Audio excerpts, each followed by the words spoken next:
In this video, I'm going to show you how to access Google Keep, and I'm also going to show you how to bookmark it for really quick access.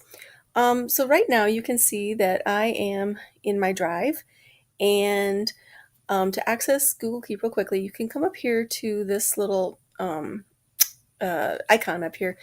It's actually, I think, known as the waffle. It kind of looks like a Rubik's Cube, looks like a grid, but I'm going to refer to it as a waffle because I read that somewhere.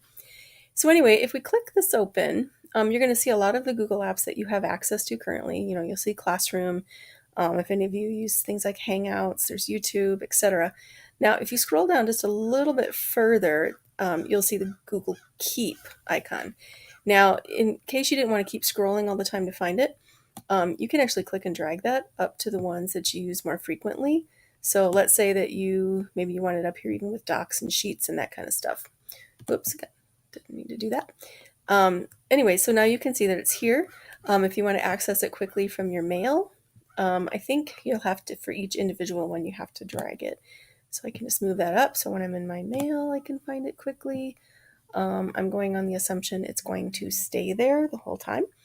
So anyway, let's go back to my drive and let's click on Keep. So when you're logged into your account, you can see that I'm logged in. It's going to go right away automatically to your account in Google Keep. At least it should. I have been in mine a few times, so you might have to jump through a few hurdles, maybe have to allow a few things, but don't worry, it's a Google app. It's perfectly safe. So it's going to bring me here to the landing page, which we're going to dig into just a little in a future tutorial. To bookmark this for quick access, if you don't like having to go to your drive or mail or calendar and then go into the waffle, another shortcut that you might find more useful is to bookmark it. Now, I know a lot of you know how to bookmark. I'm just going to give you a few tips here.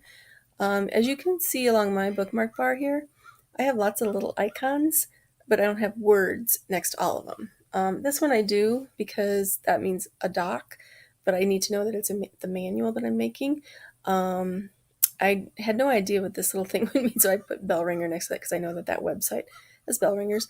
But some of these are a little more common that you might recognize. For example, that's probably Twitter, Pandora. Some other familiar ones might be Infinite Campus, and let's see what else there is, Drive, etc. So I like to use little icons because I can fit more on my bookmark bar. So I'm going to go ahead and bookmark Google Keep. I haven't done that yet. I'm going to click the little star. You get a little drop-down menu. And I do want it on the bookmark bar. I do have folders that are created, but because this is something that I'm going to use a lot, I want it on the bookmark bar. And then I'm going to take this a step further to get rid of the words. I'm just going to delete that and leave that box empty and then click done. Now you might notice that you don't see it on here. It's a little orange square with a light bulb on it. And that's because when you bookmark, it'll shove the most recent thing that you've bookmarked down to the bottom of a list. And because I have a lot, but you can easily move these by just clicking on it and dragging it. You see the little plus sign? So I think I'll fit it. Oh, let's pop it in right here. You see the little black line that shows up? And boom, now you can see my Google Keep bookmark right here. I know what that means. And so when I want to take a note, all I have to do is click that and it's going to bring me to my landing page. So that is using the waffle or the bookmark to access your Google Keep account.